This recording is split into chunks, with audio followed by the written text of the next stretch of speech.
L'allocation de soutien familial pour les parents isolés et le complément familial de 5% et pour les familles nombreuses de 10%. Concernant les retraités, entre guillemets, pauvres, leur pouvoir d'achat sera préservé pour ceux qui perçoivent moins de 1 200 € par mois. Il y a aussi les travailleurs aux revenus modestes qui seront soutenus. Et il y aura la lutte contre la pauvreté, puisqu'il y aura une revalorisation exceptionnelle du RSA à hauteur de 10% en 5 ans et qui interviendra dès le 1er septembre 2014. Pour les fonctionnaires, eh bien, les fonctionnaires des 3 fonctions publiques territoriales, étatiques et hospitalières bénéficieront d'une revalorisation pour les catégories C, donc les plus modestes, et les agents de catégorie B en début de carrière, ce qui ferait une augmentation d'à peu près 440 € par année en salaire net. Et concernant, vous savez, pour les autres fonctionnaires, il y a le gel de l'indice, eh bien, le gel de l'indice sera réexaminé au fur et à mesure. Le pendant de ce pacte de responsabilité, c'est aussi la réforme territoriale dont vous avez entendu parler et qui vise grosso modo à supprimer le département à l'horizon 2021 et à mettre en place un certain nombre de réformes qui vont voir le jour dès cet été, où grosso modo il s'agit de vider les départements de leurs compétences, sauf la compétence sociale, et de reconfigurer les régions, passer de 22 régions à 14 régions, pour les rendre plus fortes notamment dans le cadre européen, pour faire face aux grands landers allemands ou aux grandes régions très dynamiques de l'Europe.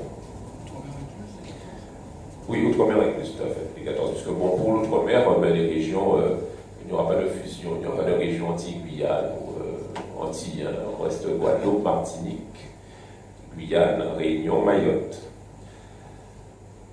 Il y a aussi le maintien de la création de 30 000 postes pour l'éducation nationale d'ici à 2017 pour atteindre 60 000 postes supplémentaires et dans la justice, 500 postes supplémentaires. Concernant le logement, qui est la plus importante dépense des ménages, il s'agira d'accompagner l'évolution de la société en permettant à chacun de pouvoir accéder à son logement. Concernant la santé, il s'agira de faire des économies de soins sans négliger la qualité en faisant notamment recours à la chirurgie ambulatoire. Concernant la transition énergétique, c'est une décision importante. Il s'agit de confirmer l'effort pour les économies et les énergies renouvelables afin de réduire de 50% en 2025 la part du nucléaire dans notre production d'électricité. Il faut savoir que la France avait fait le choix délibéré depuis la fin de la Seconde Guerre mondiale de produire de l'énergie électrique nucléaire. 75% de la production énergétique et nucléaire, et avec les événements de Fukushima, il y a eu un certain nombre de craintes qui ont abouti à ce qu'on puisse favoriser les énergies renouvelables. C'est une bonne nouvelle pour nous parce que je vous rappelle que les énergies photovoltaïques avaient reçu un coup d'arrêt il y a quelques années, notamment dans l'accompagnement subventionné. Donc, voilà un peu, je dirais, les grandes mesures prises dans ce pacte de responsabilité. Commentaire ou critique sur cela quand c'est sorti. Première remarque, c'est un gouvernement de gauche qui fait en fait une politique de l'offre. 2 types de politiques en fait pour relancer l'économie, soit une politique liée à la demande, donc on favorise le pouvoir d'achat, ou soit on favorise la production. Et en l'occurrence là, puisqu'on veut essentiellement baisser le coût salarial, les charges sociales, on favorise la production des entreprises, une politique de l'offre. Donc il est un peu étonnant que le gouvernement de gauche pratique aussi ouvertement une politique de l'offre, donc a priori une politique de droite, où effectivement, Thierry Romanos a un mot plus anglo-saxon, social-démocrate. C'est vrai que maintenant la notion de gauche et de droite mérite d'être revue. Donc c'est une première remarque, mais en tout cas, les partenaires sociaux, grosso modo, professionnels, et donc du monde de l'entreprise, accueillent cela de bon oeil. Et d'ailleurs, même les partenaires sociaux salariés accueillent ça de bon oeil parce que l'idée, c'est d'abaisser les coûts pour pouvoir créer plus d'emplois. Donc aujourd'hui, l'écho est plutôt favorable, je dirais, de cette loi. Une fois que l'on a présenté cela au niveau national, et nous, concernant les départements d'outre-mer et plus spécifiquement la Guadeloupe, comment on réagit par rapport à cela? Est-ce que c'est bon? Est-ce que ce n'est pas bon? Le président Romanos a évoqué déjà l'idée, là, en introduction, d'une sorte de lobby. Donc je vais vous décrire un petit peu, depuis l'adoption de la loi, avril, jusqu'à très récemment, puisque les dernières décisions sont tombées il y a à peine 2-3 jours, vous dire ce qu'il en est pour nous. Alors, grosso modo, ce que disent les institutions, notamment le MEDEF, a été très actif sur cela. Ils disent, oui, c'est bien, au niveau national, on allège le coût salarial. Mais ils disent que, attention, pour les DOM, le compte n'y est pas, parce que nous avions déjà ces allègements. Donc, en fait, si, oui, avec la LODEOM et les dispositifs précédents, si, d'aventure, on allège les charges au niveau national et que rien ne change pour nous, eh bien, en fait, par comparaison, on perd un avantage acquis comparativement à la métropole, à l'Hexagone que nous avions précédemment. Donc, il fallait qu'il y ait un suravantage pour les DOM. Alors, que dit par exemple la présidente du MEDEF le 5 juin lors de son assemblée générale? Eh bien, elle dit que, bien évidemment, la compétitivité des entreprises doit être défendue et personne ne peut le discuter. Mais enfin, elle constate que nous ne sommes pas compétitifs parce qu'il y a eu un pacte de compétitivité avant qui visait à faire 20 milliards d'économies. Il y a eu ce pacte de responsabilité couplé à un pacte de solidarité. Eh bien, elle constatait, cette présidente, que pour la Guadeloupe, nous ne sommes pas compétitifs, par exemple, dans le domaine de l'hôtellerie. Parce que les coûts des îles avoisinantes, en République dominicaine, c'est par exemple, le coût salarial, c'est $30 par mois. Donc, on ne peut pas rivaliser avec cela. Et puis, elle disait, en tout cas le MEDEF disait qu'il y avait ces dispositions sociales et fiscales qui avaient été mises en place pour compenser cet handicap structurel et que cette aventure, du coup, maintenant on abaisse le coût salarial dans l'Hexagone, on n'a plus aucun avantage comparatif. Elle remarquait que nous étions ici, en Guadeloupe, dans une vraie situation de crise, notamment mentionnée par un chiffre, ce sont les impayés de charges sociales. L'écart d'impayés de charges sociales se creuse entre l'Hexagone et la Guadeloupe. Et nous sommes passés de 6 points d'écart de paiement à 17 points. 17 points. 2% d'impayés dans l'Hexagone de charges sociales et 19% d'impayés de charges sociales en Guadeloupe. Donc c'est quand même significatif. Et puis, elle disait quelque chose de très important dont on n'a pas forcément conscience, c'est que les difficultés des entreprises de la Guadeloupe ne se situent pas uniquement au niveau des entreprises privées. Les plus importantes aides sociales proviennent du secteur public. Vous n'avez pas leur charge sociale. C'est inquiétant ça. Donc, une augmentation de 80 millions d'euros avec principalement une augmentation liée au non-paiement des institutions publiques, collectivités territoriales, mairies, départements, régions. 47% des employeurs publics sont en retard, contre 38% des cotisants privés. Et bien évidemment, quand on dit ça, on remarque la difficulté de paiement des institutions publiques qui, elles-mêmes aussi, quand elles ont des difficultés financières, tardent à payer les artisans, commerçants du BTP qui, à leur tour, tardent à payer leurs organismes sociaux et leurs salariés. Donc, ils pointaient du doigt la responsabilité certaine des institutions publiques en Guadeloupe.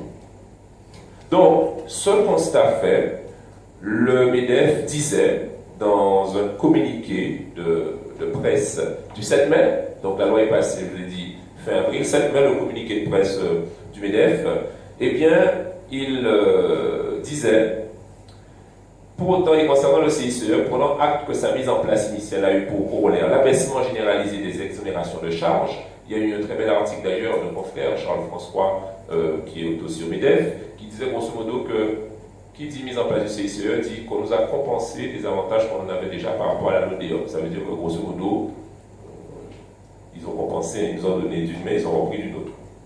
Donc il disait qu'il fallait donc par symétrie qu'en cas de hausse de son taux CICE, que le bénéfice de celui-ci soit généralisé pour l'ensemble des DOM, donc que le bénéfice du crédit d'impôt compétitivité emploi soit plus important en Guadeloupe et dans les DOM que dans l'Hexagone. Ça n'était pas entré que ce soit validé pour l'ensemble des secteurs d'activité, quel que soit le secteur d'activité. Ça n'était pas acquis le 7 mai parce qu'ils écrivaient. Donc on continue, nous sommes au 7 mai. Eh bien, ensuite, qu'est-ce qui se passe par rapport à ça? Nous avons ensuite, et c'est déterminant, le 18 juin, un rapport des députés Fruto et Gib qui se situe à la FEDOM. La FEDOM, grosso modo, c'est le lobby des DOM dans l'Hexagone et en Europe. Il y a une cellule de lobby pour faire pression. Et grosso modo, eh bien, ils font un certain nombre de préconisations. Ils disent que ce pacte nourrit de fortes attentes pour les DOM, mais enfin, le compte n'y est pas et qu'il faudrait rajouter 360 millions d'euros pour les DOM. En faisant quoi? Eh bien, notamment en faisant passer le taux du CICE de 6 à 9%. Je vous rappelle que le taux du CICE était à 4% en 2013, 6% en 2014, et pour nous, on était dans l'expectative. Eh bien, il préconisait de faire passer de 6 à 9% de la masse salariale et il demandait 13% pour les secteurs prioritaires de la LEDEOR, ce sont les secteurs bénéficiant de la défiscalisation de l'article 199 1 DCSB du Code général des impôts, et il demandait pour le tourisme 19% parce qu'il y avait notamment cet écart de charge salariale par rapport aux autres pays de la Caraïbe qui ont un tourisme avec une masse salariale beaucoup plus faible. Il voulait aussi reporter de 5 ans la dégressivité de la zone franche d'activité, parce que je rappelle qu'on bénéficie, la Guadeloupe est en zone franche globale d'activité pour certains secteurs d'activité, mais qu'il y a une dégressivité qui doit rentrer en place en 2015, et bien il demande ce report jusqu'à 2020. Il voulait aussi le maintien de la TVA non perçue récupérable sur les investissements pour pouvoir, je dirais, combler ces retards de développement de la Guadeloupe par rapport à ailleurs. Et bien au final, nous avons le 20 juin, c'est-à-dire il y a 3 jours, communiqué de presse du ministère de l'Outre-mer, Georges Collangevin, dit qu'ils mettront en place des allègements de charges sociales, des réductions d'impôts sur le revenu, et qu'au final, et c'est une information importante pour nous, que le CICE Outre-mer sera augmenté de 50%, passant de 6 à 9%. Ils estiment cet avantage à 160 millions d'euros. 6 à 9% pour les économies ultramarines. Et comment cela va-t-il se faire? Cette augmentation du CICE, donc on est à 6% en 2014, on va passer à 7,5% en 2015 et à 9% en 2016. Voilà un petit peu, je dirais, ce qui nous a été accordé par rapport à l'ensemble des demandes faites. Il surélève le crédit d'impôt compétitivité emploi pour prendre acte des économies de charges sociales sur l'ensemble du territoire, mais pour maintenir ou tenter de maintenir le différentiel d'avantage entre les économies insulaires et les économies hexagonales, ils augmentent le crédit d'impôt compétitivité emploi qui est, à vrai dire, une mesure relativement puissante pour les entreprises et même pour les entreprises à l'impôt sur le revenu par rapport à leur déduction sur l'impôt sur le revenu, c'est presque plus puissant que pour les sociétés. Donc, voilà ce qu'on pouvait dire sur le pacte de responsabilité, une démarche volontaire du gouvernement de gauche, mais avec une pratique de relance par l'offre, donc plutôt une politique de droite, saluée grosso modo par l'ensemble des partenaires sociaux, à la fois patronaux et salariaux, avec quelques nuances, et un lobbying relativement intéressant pour les DOM, qui a abouti à une augmentation du CICE passant de 6 à 9% pour tous les secteurs d'activité, sans condition de secteur, pour tous les secteurs, passant de 6 à 9% avec une transition à 7,5% en 2015. Voilà ce que j'avais à dire sur le pacte de responsabilité. Je vous remercie. Merci donc Olivier pour cette très belle présentation. On sait que Olivier donc est maître de conférence, je crois, à Fouillol, donc il a l'habitude de donner des cours, il a été un professeur donc là aujourd'hui, et donc il nous a gratifié d'une très belle présentation, et donc on a pu noter une évolution quand même claire, qui date de 3 jours. Le ministère des Outre-mer donc a décidé donc d'augmenter et de passer donc de 6 à 9% pour l'ensemble, pour le CICE, pour l'ensemble des secteurs. C'est une très bonne nouvelle. On n'a pas eu ça qu'on voulait, on n'a pas eu les 14, 13, 19, mais bon, c'est déjà quand même pas trop mal. Voilà. Vous n'avez pas de questions avant que Madame Germain puisse prendre la parole, ou bien vous pouvez faire attendre l'exposé de Madame Germain d'abord et intervenir après. D'accord, très bien. Madame Germain, vous avez la parole. Merci. Donc, bonsoir à tous. Tout d'abord, j'aimerais remercier donc, le président du CGA, M. Romanos, et sa directrice, Mme Quinol, qui ont gentiment associé la Direction régionale des finances publiques, que j'ai le plaisir de représenter cet après-midi. Et puis, donc, un petit peu dans la lignée du président Olivier Servat, je vais vous faire une présentation sur le pacte, mais par contre, moi, j'ai beaucoup moins de liberté que lui, puisque je suis fonctionnaire et donc je n'ai pas à me prononcer sur. Voilà, je n'ai pas à faire de commentaires politiques ou d'appréciation. Donc, ce que je voudrais cet après-midi, plutôt vous sensibiliser à la chose suivante. Premièrement, on parle bien de pacte, et c'est vrai que, et ça, le président Servat l'a bien relevé, c'est quand même une grande nouveauté, puisqu'on dit notamment aux entreprises, voilà, on va alléger vos charges, on va vous consentir un certain nombre d'allègements, notamment au niveau de vos impôts, etc. Et en contrepartie, effectivement, on attend un choc au niveau de la croissance, de la compétitivité, et bien sûr, au bout du bout, de l'emploi. Ça reste vraiment le point central. Alors, s'agissant du pacte de responsabilité et de ses conséquences au niveau des finances publiques et de la direction régionale des finances publiques que je représente, ce pacte se décline en fait en 3 parties. 2 parties qui sont relativement connues. Dans la première, c'est le fameux crédit d'impôt compétitivité emploi. Et puis 2 autres qui sont un peu moins connues, que vous allez connaître bientôt en tant qu'entrepreneur tous, puisque c'est tout ce qui concerne les simplifications à destination des entreprises, dont on parle relativement peu, mais qu'il faut vraiment évoquer parce que ce sont des vrais plus pour la compétitivité, pour la croissance. Et puis en dernier lieu, ce qui est en train de se mettre en place, qui est encore au stade expérimental, mais qui a fait l'objet d'un certain nombre de développements relativement précis, c'est la fameuse relation de confiance, qui a pour but d'instaurer vraiment des nouvelles relations entre les entreprises et l'administration fiscale en général. Alors, s'agissant des particuliers, je voudrais quand même dire 2 mots, puisque vous aussi, vous êtes particuliers, puisque vous avez récemment, j'espère, tous déclaré un impôt sur le revenu. C'est comme le vote de tout à l'heure, c'est à l'unanimité. Donc, il y a effectivement dans le cadre de ce pacte des allègements, notamment d'impôts sur le revenu qui sont prévus, en particulier en faveur des revenus modestes. Alors pour l'instant, je ne peux pas trop vous en parler, puisque nous n'avons pas, à l'heure actuelle, d'éléments précis sur la nature et le montant de ces réductions d'impôts. Mais très bientôt, d'ailleurs d'ici le début du mois d'août, puisque les avis d'imposition à l'impôt sur le revenu sortent en général au début du mois d'août, on aura un petit peu plus de précision. Donc effectivement, la Direction générale des finances publiques communiquera là-dessus.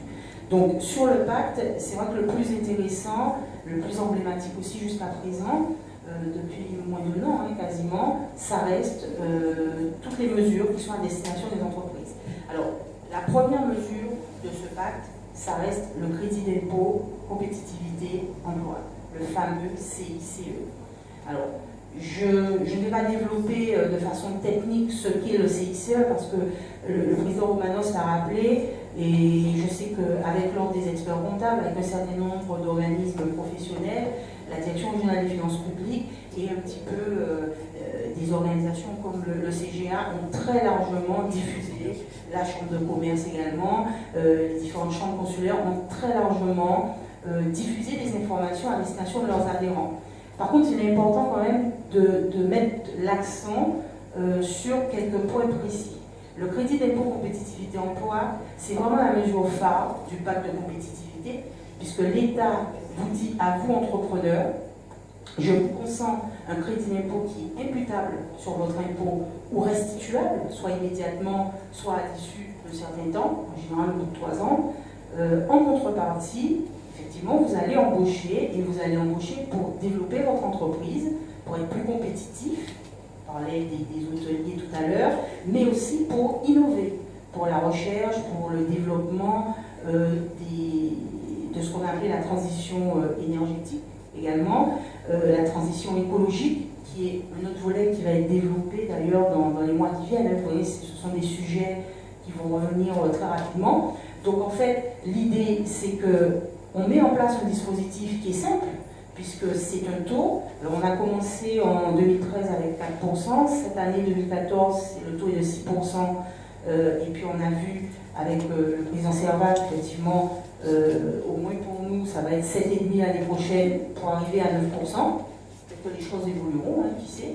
Mais pour l'instant, ce sont ces taux qui ne sont pas négligeables, et ce sont des taux qui sont pratiqués sur une masse salariale de l'ensemble des salaires inférieurs à 2,5 fois le SMIC. Alors c'est un dispositif qui est simple dans sa conception, dans son calcul. Je rappelle qu'il y a des simulateurs sur les sites, notamment économie.gouv, info.gouv, également à destination des entreprises. Vous pouvez rapidement savoir à quel montant vous pouvez prétendre par rapport au CICE. Vous avez la possibilité d'être remboursé très rapidement dans certains cas. Vous avez aussi la possibilité d'imputer, donc de diminuer sur votre impôt, sur le revenu ou impôt sur les sociétés, le montant de ce CICE. C'est un dispositif en plus qui est sûr. Alors je sais qu'au début, et je tiens une fois de plus à le rappeler, mais vraiment solennellement, ce n'est pas un dispositif qui a pour objet d'identifier des entreprises qu'on vérifierait, qu'on ciblerait en matière de contrôle fiscal. Je sais que ça a été une très grande crainte de l'ensemble des entreprises, y compris au niveau national et sur les plus importantes.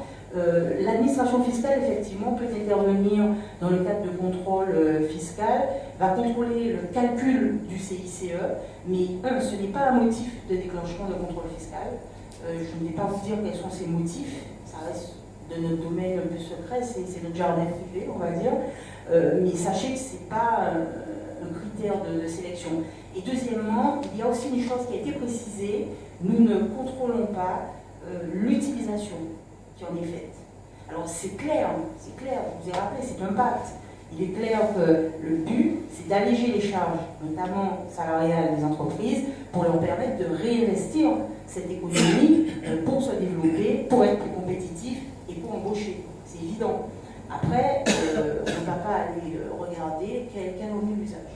Donc, je voulais quand même rappeler que c'est un outil fort qui a été mis à votre disposition, qu'on l'améliore, puisque actuellement, on se pose beaucoup de questions, et c'est vrai qu'on a essayé de développer le préfinancement du CICE. Ça, c'est vraiment très important. Voilà, via la BPI, la Banque publique d'investissement, qui est une filiale de la Caisse des dépôts et qui est adossée effectivement à l'État, donc c'est pas une banque privée simple, que ce système de préfinancement qui consiste en fait à demander en gros une avance, donc vous calculez votre CICE et vous demandez l'avance. Alors évidemment il y a une rémunération, ça reste une banque, mais c'est nettement moins cher que les avances en trésorerie ou l'emprunt classique auquel vous pouvez avoir droit. J'insiste sur ce dispositif parce qu'il est très mal connu en Guadeloupe.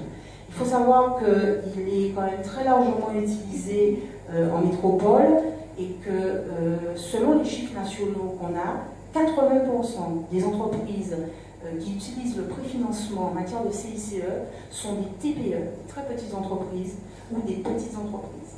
Ce qui veut dire que, compte tenu de la structure des entreprises en Guadeloupe, qui qui est effectivement, qui sont largement des TPE et des petites entreprises, à la marge des PME et des très grandes entreprises, vous avez vraiment toutes les armes, vous avez tous les outils pour pouvoir prétendre à ce crédit d'impôt compétitivité emploi. C'est vraiment important que vous le sachiez parce que c'est vrai qu'on a fait beaucoup de communication sur le sujet. Au début, le préfinancement n'était pas forcément quelque chose qu'on mettait en avant, mais là, il faut vraiment maintenant, d'après les chiffres que j'ai, il n'y a pas une trentaine d'entreprises en Guadeloupe qui ont demandé un préfinancement sur leur CICE. Ça ne fait pas beaucoup.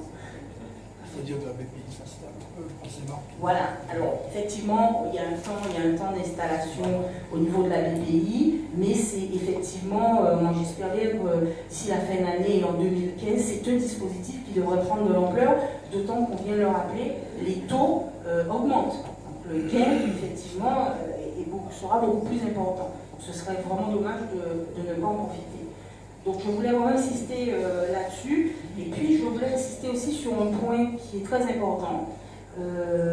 Aux Antilles en général, en Guadeloupe en particulier, entre les dispositifs du type zone franche, défiscalisation, et puis maintenant avec ce pacte de compétitivité et notamment le CICE, les entreprises ont à leur disposition un certain nombre d'avantages qui ne sont pas négligeables et qui peuvent leur permettre justement de se développer. La contrepartie, parce qu'il y a toujours une contrepartie, ça reste, et je crois que Mme Quinol l'a rappelé tout à l'heure, et franchement je ne pouvais pas applaudir tout de suite, mais j'applaudissais de toutes mes mains, c'est la nécessité que vous structuriez, que vous restiez dans les règles. C'est-à-dire que les entreprises déclarent qu'elles s'adjoignent, les anciens l'a rappelé aussi, un expert comptable, de préférence pas marron du tout, un expert comptable reconnu, qui puisse vous faire des documents comptables qui sont sincères, ce qu'on attend d'une entreprise et qui de toute façon conditionne la viabilité de votre entreprise. Quand on crée, ce n'est pas pour dans 6 mois ou dans 1 an écouler, se dire bon mais j'ai échoué, etc., etc. On crée pour être pérenne, au moins sur une durée, on va dire, de moyenne à très longue. Donc, pour cela, il est indispensable de respecter les règles, de faire les choses dans les règles. Et c'est vrai que le CGA vous aide beaucoup dans ce domaine. C'est vrai aussi que l'Ordre des experts comptables, la CCI, par les formations qu'elle dispense notamment aux entrepreneurs, sont des outils précieux, là aussi sont des aides précieuses que vous devez utiliser. Et vous ne devez pas perdre de vue ceci, parce que le CICE, vous ne pourrez jamais être éligible au CICE si vous ne déclarez pas. Ça, c'est vraiment la condition sine qua non. Malheureusement, dans nos services, nous avons des dossiers qui traînent sur le CICE parce que les dossiers sont incomplets, parce qu'on n'a pas les déclarations qui vont avec, notamment les relevés de soldes IS, etc. Donc, franchement, faites passer le mot, vous-même, si vous n'êtes pas dans ce cas, mettez-vous en règle. Mettez-vous en règle pour pouvoir bénéficier à plein de ces dispositifs. C'est vraiment fondamental. Alors, sur le reste du pacte de compétitivité, outre le CICE, le deuxième axe très fort, ce sont toutes les mesures de simplification qui soit ont déjà été décidées, soit vont être mises en œuvre dans les années qui viennent. Et ces mesures ont pour objet effectivement, alors premièrement, de simplifier le cadre juridique pour sécuriser les entreprises dans leurs relations avec l'administration fiscale. Ça, c'est vrai que c'est important, c'est une critique qu'on entend souvent et qu'on assume évidemment au niveau des finances publiques, mais qu'on essaie en même temps de corriger, bien entendu.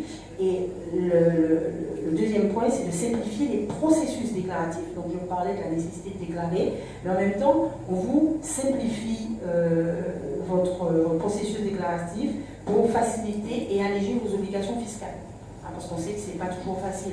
Alors là aussi, je rappelle tout ce que l'administration fiscale a fait en matière de téléprocédure. Je rappelle également ce que les CGA, ce que l'Ordre des experts comptables, les CCI, etc. font justement pour rendre plus simple le respect à vos obligations déclaratives et même vos relations vis-à-vis de de l'administration fiscale. Alors, on a 3 exemples qui sont soit mis en œuvre actuellement, soit vont l'être dans les mois qui viennent. Alors, premièrement, c'est la simplification des régimes d'imposition des petites et moyennes entreprises. Alors ça, c'est un dispositif qui va entrer en vigueur à compter des revenus 2015 et qui va notamment permettre aux entrepreneurs, comme par exemple le particulier, pour ceux qui connaissent, de moduler ou de suspendre leurs acomptes, alors évidemment sous leur propre responsabilité, et surtout de supprimer l'obligation qui était faite aux entrepreneurs de payer par acompte les taxes annexes. Donc c'est une vraie simplification. Évidemment, il y aura plus de détails dans les mois qui viennent. Alors, il y a également l'harmonisation des échéances déclaratives et de paiement de l'impôt sur les sociétés, pour ceux qui y sont assujettis. Donc, c'est surtout pour les entreprises qui clôturent au 31 décembre. Ça leur évitera de déposer le relevé de solde sans avoir déterminé précisément leur résultat. C'est vrai que c'est une vraie simplification également. Et les experts comptables le savent bien, quand ils établissent les bilans, c'est mieux de faire tout en même temps plutôt que d'abord de déposer un relevé de solde un peu à l'aveugle sans savoir quel va être le résultat final au niveau de l'entreprise.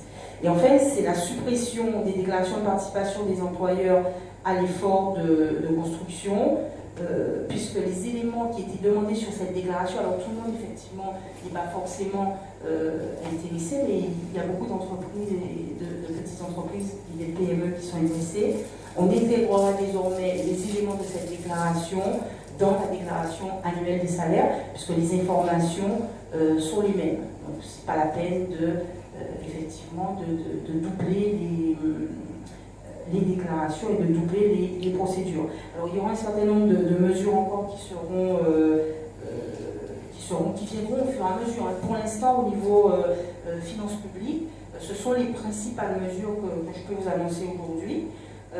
Et puis il y a une dernière mesure qui est aussi importante, puisque c'est une révolution. C'est une révolution par rapport à l'appréhension qu'ont les entrepreneurs de leurs relations avec les finances publiques, mais nous aussi, finances publiques, nos services, les relations qu'on peut avoir avec vous. Alors, la première chose, c'est qu'en gros, on ne vous considère plus comme des fraudeurs, si tant est qu'on vous considère comme tel, ce qui n'était pas vrai forcément, mais c'est vrai qu'il n'est jamais intervenu dans le service des impôts, qu'ils soient des entreprises ou particuliers, en se disant, voilà, je suis sur la sellette. Pourquoi on me convoque, pourquoi si, voilà, même quand on vient déposer quelque chose, on se sent toujours plus ou moins accusé. Là l'idée, c'est vraiment de dire, vous êtes des professionnels, c'est vous qui faites la richesse de la France, qui faites la richesse de la Guadeloupe, c'est vous qui embauchez, c'est vous qui faites la croissance, c'est pas l'administration, ce sont les entrepreneurs, c'est le privé, c'est important. Donc nous on est là dans le respect des règles, bien évidemment, on ne peut pas faire n'importe quoi, mais on est là pour vous faciliter justement cette compétitivité, cette activité d'entreprise et évidemment cette croissance que vous devez créer, cette richesse que vous devez créer. Donc l'idée, c'est d'avoir une relation de confiance avec vous. Alors, ça se fera normalement au niveau de l'expérimentation, et puis à terme, l'idée, c'est de le faire avec toutes les entreprises. Que ce soit une très petite entreprise, que ce soit une très grosse entreprise, en passant par les PME.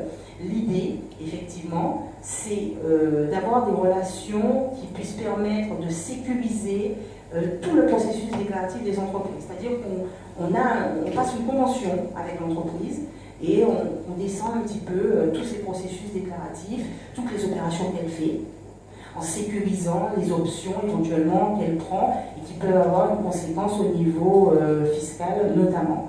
Donc effectivement l'intérêt pour vous c'est d'éviter le contrôle qui arrive souvent 2-3 ans après les opérations. Il faut faire des recherches, souvent on ne retrouve pas toujours les pièces, ça vous coûte du temps, de l'argent, de l'énergie.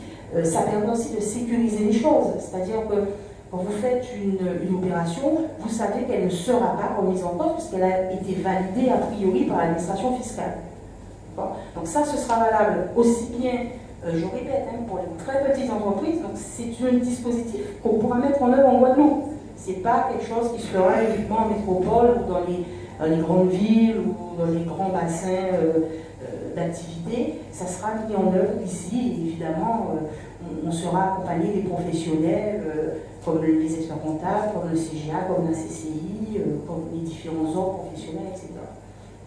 Donc, le message que je voulais faire passer aujourd'hui, c'est que, effectivement, au niveau finances publiques, le pacte de responsabilité aujourd'hui, c'est essentiellement le CICE, principalement. Malheureusement, on estime qu'on n'a pas encore atteint notre rythme de croisière en la matière. Il y a des dispositifs, comme le préfinancement au niveau du CICE, qui méritent d'être développés, notamment en Guadeloupe. Donc, je vous invite vivement à faire le nécessaire pour pouvoir bénéficier c'est un mode de financement, c'est un mode de développement de votre entreprise. Et puis, on met en place aussi progressivement des mesures de simplification et une nouvelle façon d'aborder les relations avec les entreprises dans ce pacte. Il n'y a pas seulement des réductions, des allègements, il y a aussi une nouvelle manière de travailler avec les entreprises. Voilà, je vous remercie.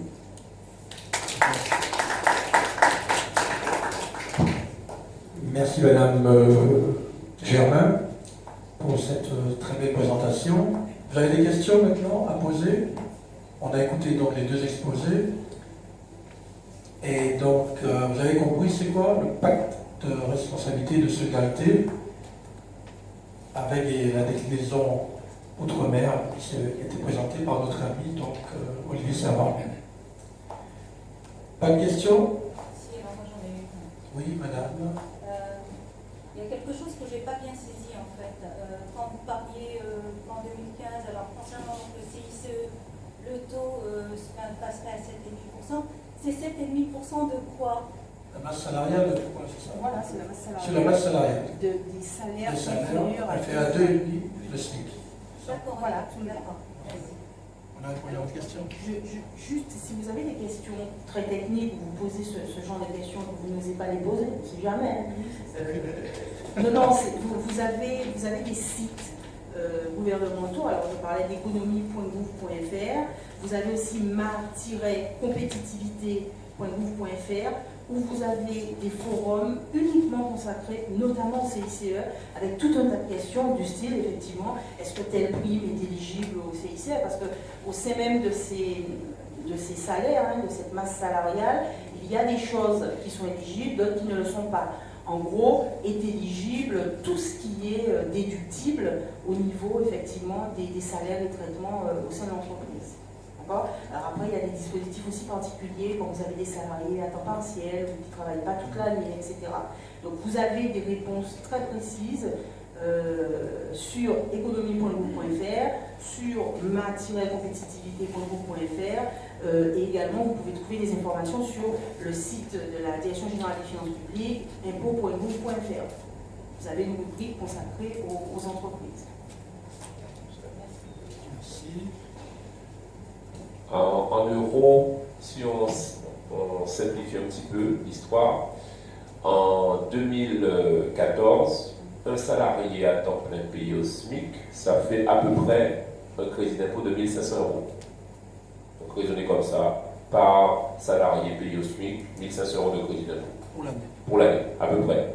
Donc si vous en avez deux, ça fait 3 000, etc. Et quand vous êtes à l'impôt sur le revenu, ça vient en déduction directement de votre impôt sur le revenu, à vous. Ce qui est intéressant. Il y a une question. Donc sur la liste de la lacune, il faut voir avec l'expert comptable. Comment? Sur la liste de la lacune, il faut voir avec l'expert comptable aussi. Et amener à nos...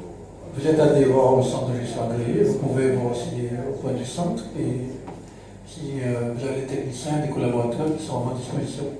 Évidemment en partenariat avec l'ordre des experts comptables et la DGFIP.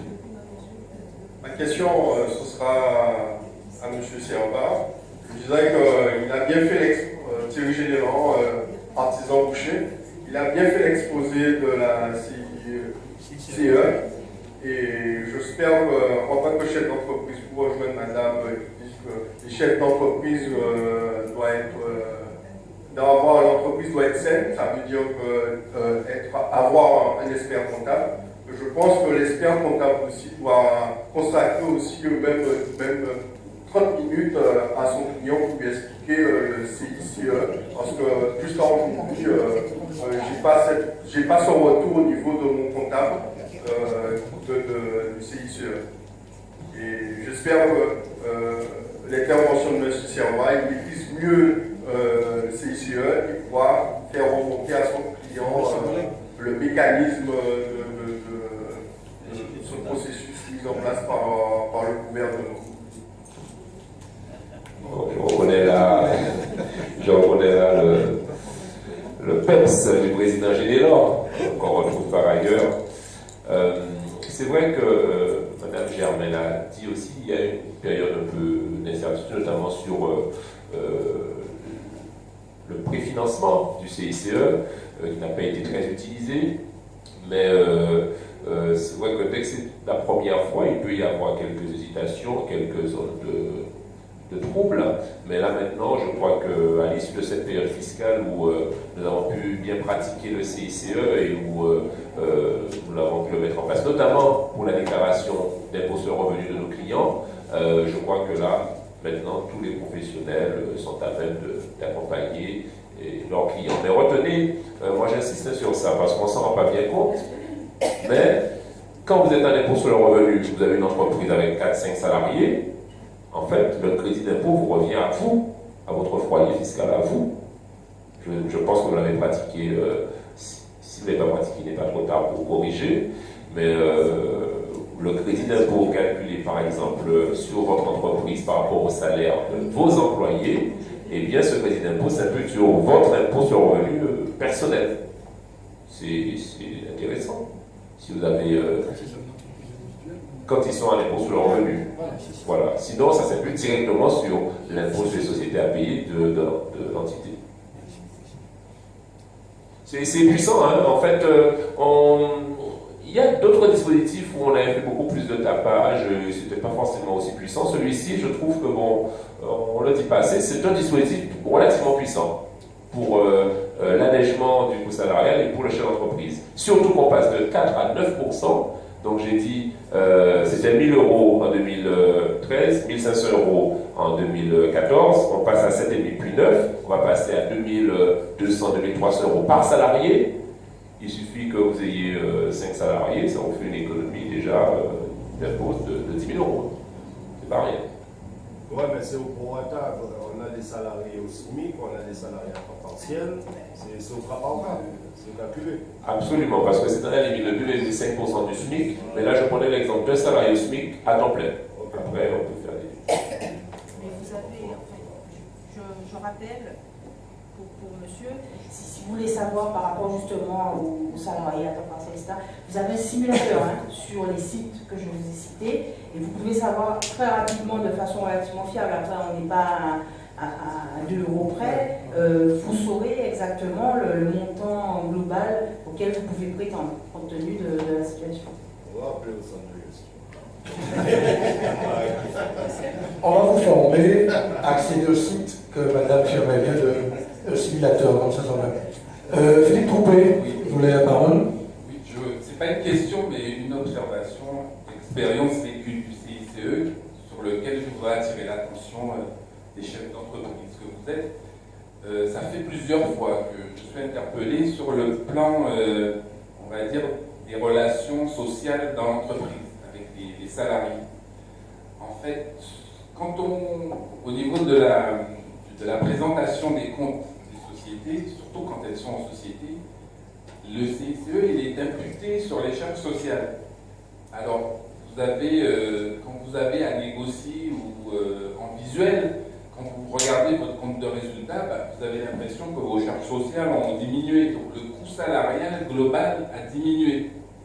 Et là, j'ai eu récemment une altercation assez violente dans des négociations syndicales avec des représentants du personnel chez un client, parce que, comme chaque année, souvent dans pas mal d'entreprises, on est amené à renégocier les salaires. Et évidemment, les représentants syndicaux se basent sur l'évolution du coût du salaire, globalement.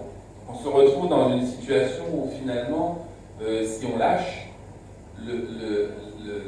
l'objectif du CICE, qui est de rendre l'entreprise plus compétitive pour qu'elles puissent aller de l'avant, embaucher et autres, se retrouvent gommées par des négociations salariales mal menées, où finalement on compense ça par un compte de résultat avec exactement les mêmes moyens humains, finalement un résultat en termes de compétitivité qui est de zéro. Donc faites attention à ça en visuel, même si vous avez l'impression, en regardant vos comptes, que vos charges sociales ont diminué, ils ont diminué en visuel, mais c'est de manière un peu artificielle par rapport au fait que techniquement, le CICE est imputé sur ce poste-là. Donc faites attention à ça dans vos négociations éventuelles avec vos salariés ou même pour vous, chefs d'entreprise, de l'appréciation que vous pourriez avoir pour le futur au niveau de ce poste de charge.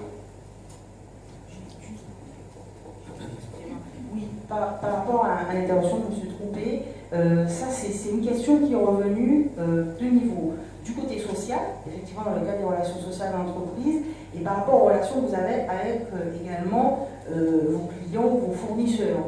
On est bien clair, hein, il y a un dispositif qui est mis en place qui n'a pas vocation effectivement à compliquer les relations sociales dans l'entreprise.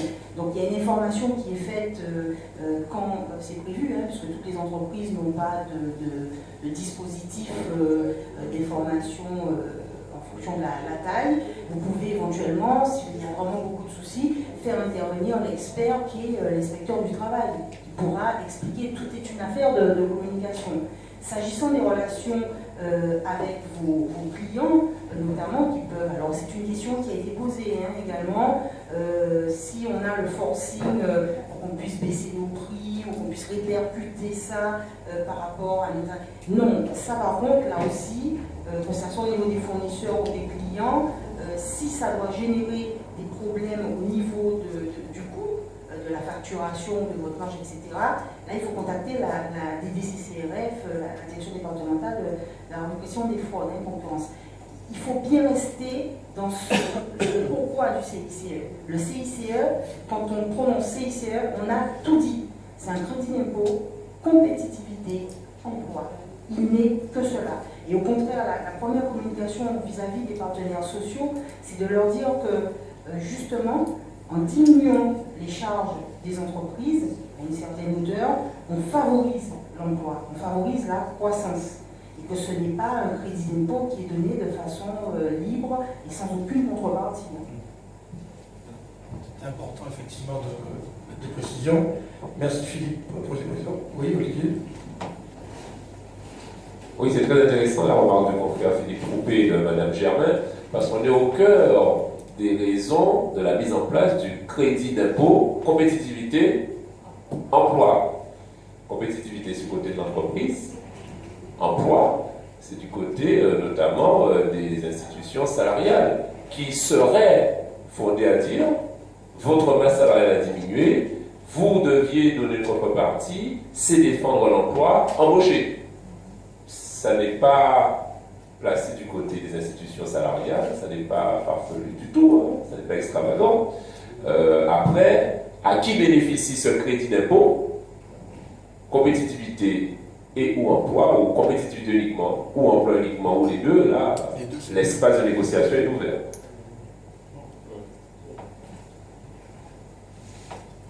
Bien. Il n'y a plus de questions dans la salle? Monsieur Doc? Ah, il n'y a pas de questions, je crois que je voulais poser. Non? Bien.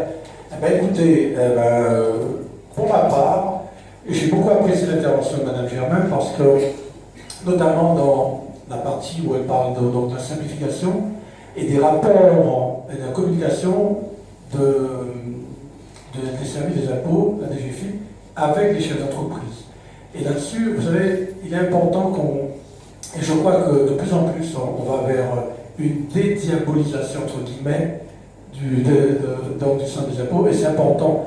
C'est important parce que on a compris que ce sont des êtres humains comme nous-mêmes, ils ne sont pas spécialement formatés pour pouvoir, et ni avec des gènes non plus de destructeurs ou de méchanceté, non. Ce sont des êtres humains qui ont effectivement simplement Actuellement, on va vers une simplification et ça m'a fait plaisir d'entendre Mme Germain donc donner des leçons pratiquement comme si elle était un chef d'entreprise, une chef d'entreprise. Donc ça m'a vraiment interpellé de manière positive. Merci encore à vous, Mme Germain, pour votre intervention.